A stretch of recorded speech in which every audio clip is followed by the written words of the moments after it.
Look, look, look, look, look, look, look, look, look. Look, look, look, look, look at this. Somebody come look at this.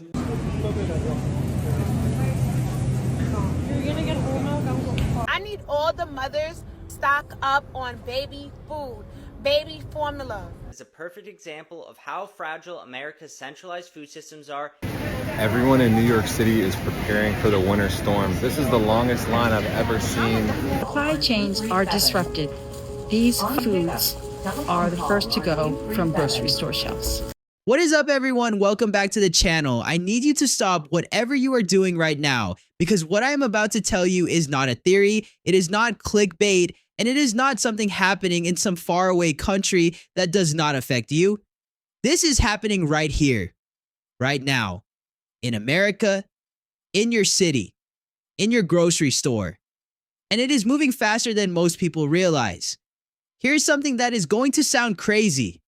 Right now, across the country, people are filling up bunkers, garages packed floor to ceiling with canned goods, families clearing out entire aisles of rice and cooking oil, people spending thousands of dollars in a single shopping trip because they are scared. And honestly, who can blame them? But here is the part that will keep you up at night.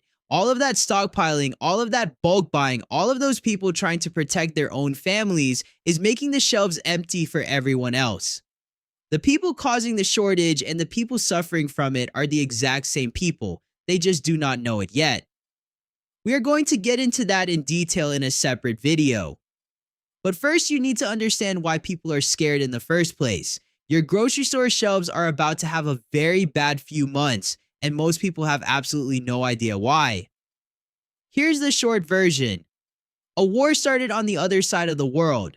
A 21-mile wide shipping channel called the Strait of Hormuz got shut down, and that one choke point is now slowly strangling the American food supply. Here's what most people are focused on right now: gas prices. And yes, gas is brutal. In California, it is already above $6 a gallon. Nationally, it jumped from under $3 to nearly $4 in just 2 weeks. That is almost 80 cents more per gallon, costing Americans over $300 million extra every single day just to fill up. But gas is just the thing you can see right now. The thing coming for your grocery bill is slower, quieter, and honestly a lot scarier. A professor of international business put it plainly: the world is focused on gas prices because of the immediate impact, but there are several other fronts where the problem is brewing and people are not paying enough attention to that. So today we are paying attention. And if this is your first time here, make sure you hit that subscribe button, because this is exactly the kind of stuff we cover on this channel. Now let us get into it. During COVID, toilet paper disappeared before food and hygiene products. It was a pandemic. That made sense. But if supply chains are disrupted, these foods are the first to go from grocery store shelves. Bottled water disappears quickly because stores do not keep large quantities in stock. Bread sells out quickly because stores only keep a few days' supply. But with flour, salt, sugar, and oil, you can make bread at home. Eggs are a daily staple, so they're one of the first things shoppers grab. Milk goes quickly because it depends on constant deliveries and refrigeration. Rice and pasta are cheap, filling calories with a long shelf life. People grab them in bulk. Canned foods like soup, beans, tuna, and vegetables are shelf stable and last for years. That's why these shelves are often cleared out first during disruptions. And here are a few notables: coffee goes, cleaning products, and baby formula. Baby formula disappears because families can't substitute it, so demand spikes immediately. That's why stocking up on these few essentials at home before the shortages start can make a big difference.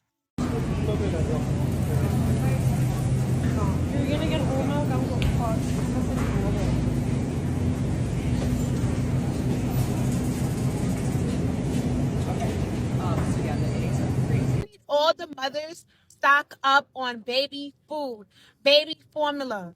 I'm at the Walmart in Hempstead. I had to go get some formula for my god baby. The specific formula that she needed is not on the shelf. So I asked about 2 employees. They both told me the same thing, that they have not gotten inventory in a week. In a week. Yeah, this is getting real scary. You know it's bad when the top shelves is a little empty, because the top shelves is always the back inventory. Look what's going on with the tariffs. They're stopping stores from having inventory. We are in a state of emergency.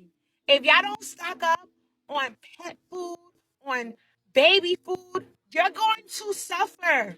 Go to the stores today. Do not be like the rest of the people that want to do it last minute. Last minute will not be good for you. Please go to the store today. Stock up if you are a mother, if you're a pet owner. Do not wait until this weekend. I repeat. Let us talk about the thing nobody in Washington wants to say out loud. Fertilizer. The Strait of Hormuz is not just an oil lane. 1/3 of all fertilizer shipped globally passes through that same channel. 1/3. And right now that channel is effectively closed. Here is why that is terrifying for your food supply. This shutdown happened right at the start of the spring planting season. Farmers across America are supposed to be receiving nitrogen fertilizers right now to grow the crops you will be eating later this year. If those fertilizers do not arrive on time, farmers plant fewer acres. They use less fertilizer per acre, yields go down, and that damage does not show up in stores for months, which means by the time you notice the shelves are sparse, it is already too late to fix it. The United Nations Food and Agriculture Organization has said there is no more than a 3-month window before risks escalate significantly and affect global planning decisions for this year and beyond. We are already inside that window. And then on top of the fertilizer problem, you have the packaging problem, the fuel problem, the trucking problem. Everything that moves food from a farm to your table runs on diesel. Every plastic container your food comes in is made from oil. When oil prices double, all of those costs go up too. It does not happen overnight, but it is coming. An MIT Nobel laureate economist said it simply: there is no excess capacity anywhere in the world that can fill that gap. Nowhere. No backup plan. No spare supply sitting in a warehouse somewhere. This is not fear-mongering. This is math. Hi folks, so shortages are coming for the United States of America. This is serious now. For the most part, so far we've seen the effect of tariffs on the markets. But we're going to start seeing things in real terms. We're going to start seeing empty shelves in the markets, in the stores in the United States. So according to the CEO of Flexport, container bookings are down nearly 60%. If the tariffs are not lifted soon, it would make there's going to be a $2 trillion hit on the U.S. economy. The failure of possibly tens of thousands of U.S. businesses, and literally hundreds, if not millions, of job losses. This is where things start to get real for the United States of America. The Port of LA, okay, is now seeing a 10% less ships than this time last year. And that's a big deal, 10%. Of the week of May the 4th, in regards to ships that are coming into the port, they are currently seeing a 35% less ships coming into the port. Trucking out of the Port of LA, trucking so far out of the Port of Los Angeles is down 23% compared to this time last year. And some analysts believe that if it continues the way things are going at the moment, it could be as much as 50% by May. This is crazy. If nothing changes, ports are going to get very quiet. And this is what's going to happen. You're going to see empty shelves in every store in the United States. You're not going to be able to get stuff. Okay? This is serious, folks. It really is. Folks, the source for this is Axios and also the Port of Los Angeles. My name is Nick. I'd love you guys to give me a follow. Let me know what you think in the comments. I promise you this is not scaremongering. This is statistical evidence from the Port of Los Angeles. Whole Foods experiencing nationwide shortages is a perfect example of how fragile America's centralized food systems are and why we need to localize them. The food distributor Unfi experienced a cyber attack on June 5th, which is still resulting in empty shelves at Whole Foods and other grocery retailers across the country. People are becoming increasingly aware of how America's food systems are day by day being centralized by a small number of mega corporations. 4 companies control 85% of meat processing, 4 companies have an oligopoly on seeds and pesticides, 5 companies own around half of all egg-laying hens, 3 companies control food service supply, a handful of companies own food distribution to grocery stores, and then 10 corporations own almost all consumer packaged food and good brands. For every dollar being spent at the grocery stores, most of it is going out of the local community and into the pockets of these large companies. When something like an outage, bird flu outbreak, or other disruption happens, our food systems quickly crumble and we are left with higher prices and fewer options. Here are 3 ways we can work together to localize our food supply. The first is to support local farms, and I built a free farm map with over 6,500 local farms, markets, and ranches across the country. The second is to start school and community gardens, which I happily donate my heirloom seeds to. And the third is to start growing heirloom seeds that breed true to type. If you're looking for heirloom seeds, I grow, pack, and carry over 170 varieties here in my TikTok shop. I linked a pack of my heirloom Blue Lake bush bean seeds in this video if you want to try growing this variety at home. Beans are one of the best things to grow in a vegetable or victory garden for a continual food supply. Let us talk about where America actually stands right now, because the numbers are not pretty even before this crisis hit. Nearly 48 million Americans were already food insecure before a single bomb dropped on Iran. That is the last number the government officially published from 2024. And you know what happened in September 2025. The administration canceled the annual food security report entirely, so we do not even have an updated official count. We are flying blind. On top of that, Congress passed the deepest cuts to food assistance programs in history this year. Millions of people who depended on that support are losing it right as food prices are about to spike. Here's what history tells us about what comes next. Back in 2022, Russia's invasion of Ukraine disrupted grain exports and produced nearly 14% grocery inflation at its peak in America. Bread up 13%, dairy up 12%, meat up 10%. Experts are now saying the current disruption is 3 times more severe than that. It removes 20% of global oil supply, cuts off fertilizer at the exact wrong time of year, and lands on top of a population that was already stretched to the breaking point. We are potentially looking at grocery inflation of 20% or more, starting from a baseline of 54 million people who already cannot reliably eat, with a safety net being cut at the same time. And the politicians, Republicans in Congress openly admit food prices will go up. Trump told the world the other countries who use that oil should go handle it themselves. There is no playbook. There is no plan. There is just you, the store, and whatever is left on the shelf. Hi folks, so the United States is going to start seeing shortages in all kinds of products, mainly because of the trade dispute. Things are kind of hitting the fan right now. So I want to do a video on what kind of things from a grocery perspective the United States is going to start seeing problems getting, or they're certainly going to go up in price because of scarcity. And I've got a list of some of them, and these are products which are imported heavily into the United States, just to give you an idea. Now, the example I would give is this. Can you remember during COVID-19, some things were hard to get because of the supply chain issues? The same thing is going to happen to the United States, probably starting now, to be honest, because it takes so long to ship some of this stuff. So I've got a list of some things. Again, these are heavily imported products into the United States. And so if you did want to stock up, you can, or this is where areas where you're going to see food scarcity. First one is actually beef, believe it or not. Beef, US does actually export a lot of its beef. It doesn't do it domestically. Seafoods, cereals, avocados, tomatoes, berries, cucumbers, sugar, orange juice, and celery. And those are just a few examples of fruit and vegetables. I wanted to focus on fruit and vegetables for the most part. And of course, beef being the big meat one there as well. So just remember your COVID-19.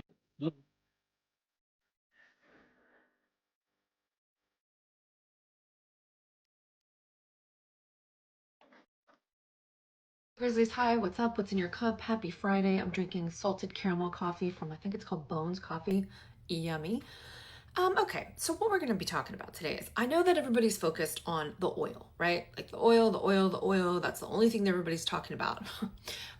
But because of where I live in the South, all I'm focused on is the fertilizer, because I don't know if like the press missed it, but we're in planting season now. So if you don't plant food, getting down the road in the fall when it's harvest time, you don't have food. So I kind of want to walk through the answer to the question, will we have food shortages in the United States? So if you want to be smarter than your friends, stick around. Let me just deal with the haters at the top of the video. Y'all, I'm not trying to panic you. I'm not trying to sell you anything, okay? When we get to the very end, I'm going to tell you the things that my family and I are going to stock up on. That does not mean panic buy. That means stock up on so I can pay less now than I'll have to pay then, all right? But I think it's fair to look at the available information and then make a game plan.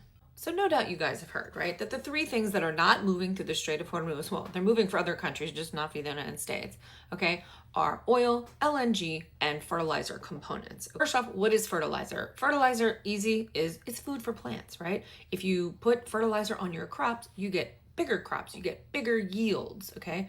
Conversely, if you use less fertilizer, you get smaller crops, less yield. Okay. Sorry, sometimes I have to slow it down in case I get a MAGA straggler who gets lost and ends up in one of my videos. Not to be too like science nerd here, but fertilizer is made up of three components, and this will become important in a second. Nitrogen, phosphorus, and potassium. And here's the part that should matter to everybody. 2 out of those 3, that's nitrogen and phosphorus, come out of the Gulf, a huge portion of the world's supply. All right, so that's why it's a problem. And I know that a lot of MAGA people are under the impression they're like, well, it doesn't matter because the United States produces all our own fertilizer, so we're fine.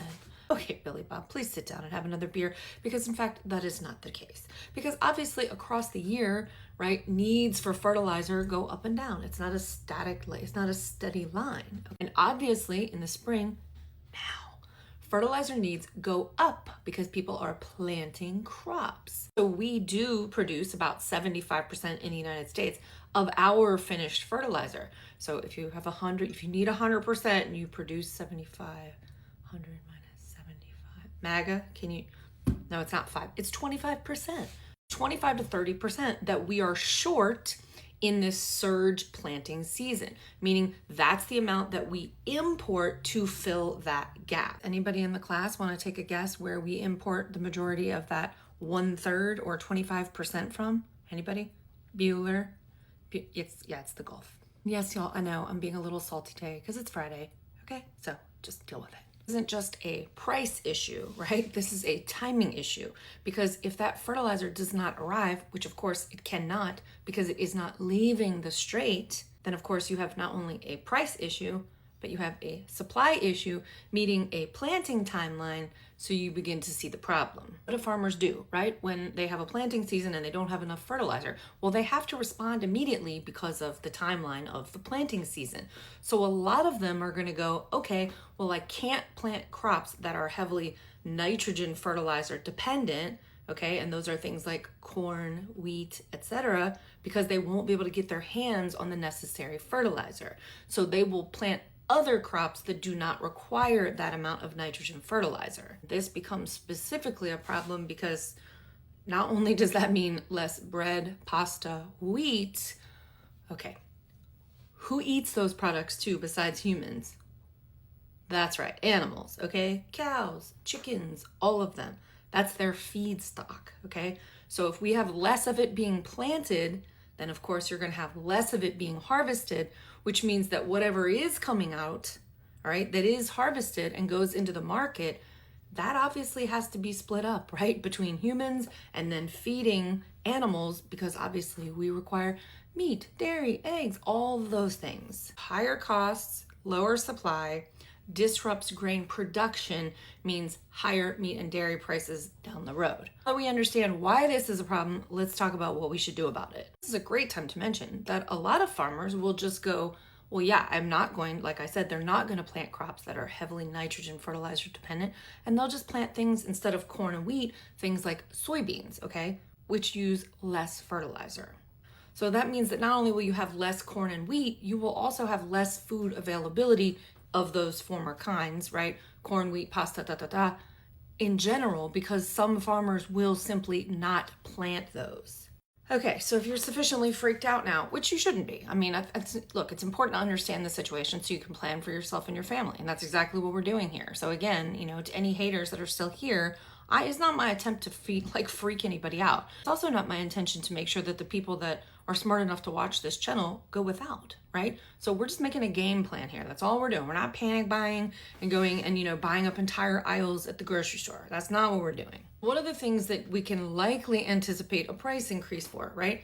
Any grains, that's rice, oat, flour, pasta, anything like that. Anything made from wheat or corn. And of course, meat and dairy. Okay, so basically everything you eat. But what should you start doing now? Well, guys, it's spring, and we're talking about a problem that's going to, right, present itself in the fall. So if you just start hedging, right, you just start building a little tiny buffer. Every single time that you grocery shop, every week, you just build a little buffer. So that way, when this problem does present itself in the fall, which it is mathematically impossible that it will not, and I don't think specifically that you're going to be looking at food shortages. So to answer my original question, will there be food shortages?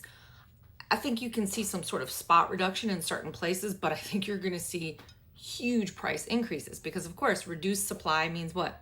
Increased prices. So I want you guys to be able to plan for your families so that you're not paying those increased prices, because you're not just walking around all willy-nilly through life going, oh yeah, that whole war thing's not going to affect me. You'll just know better. Over the next couple of months, just pick up every time you grocery shop, get an extra bag of rice, throw in, 2 to 4 boxes of pasta, grab some canned vegetables, things like that. If you have a big freezer, this might be a great time to start stocking up on meat, or maybe find a local butcher or a local farm, right? So you're not having to deal with, because you guys also have to understand, right? We're not just dealing with the fertilizer problem, okay? All those trucks that move all those animals and all that food and everything else, what do those run on? They run on diesel.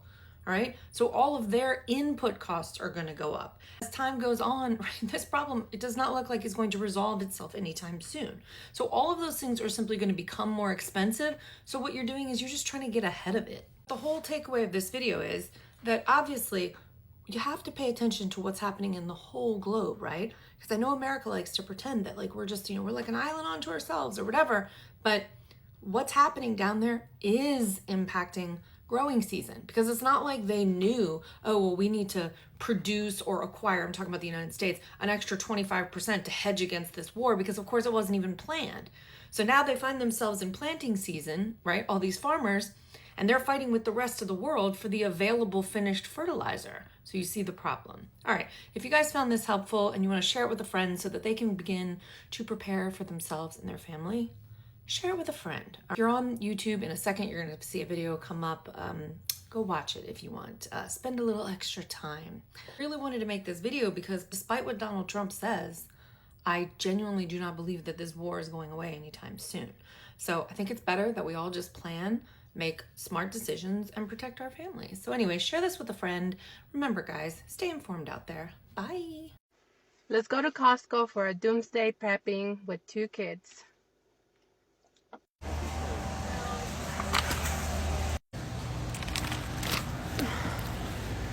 Come on.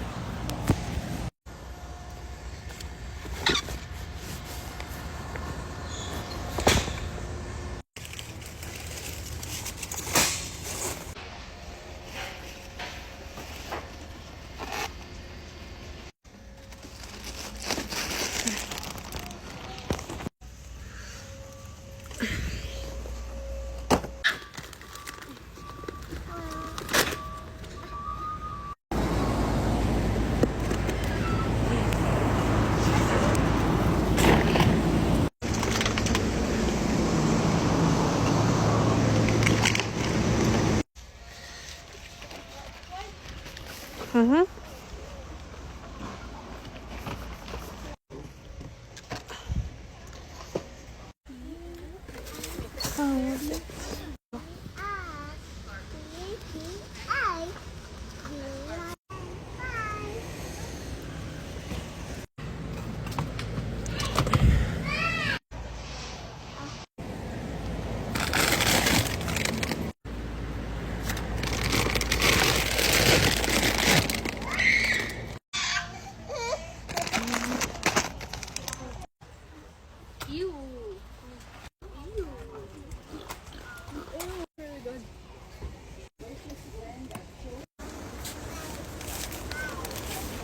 Get it.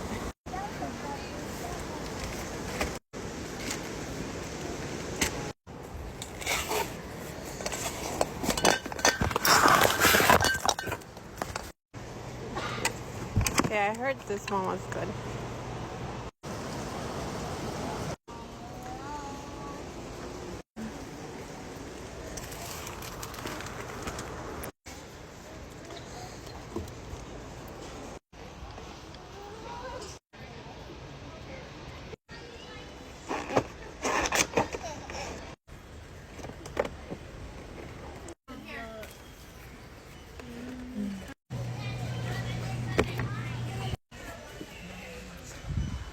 $700 later.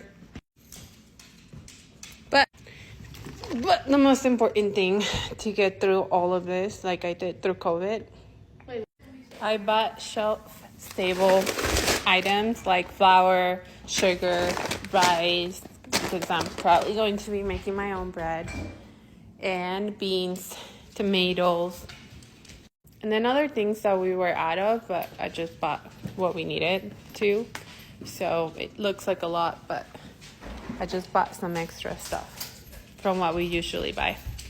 So what should you actually do about this? Let me be straight with you. You do not need to lose your mind. You do not need to buy 17 cases of canned beans tomorrow morning. But you should be paying attention, making smart decisions, and understanding what is coming so you are not caught completely off guard when prices jump and certain items get harder to find. Stock up gradually and reasonably on non-perishables you already use.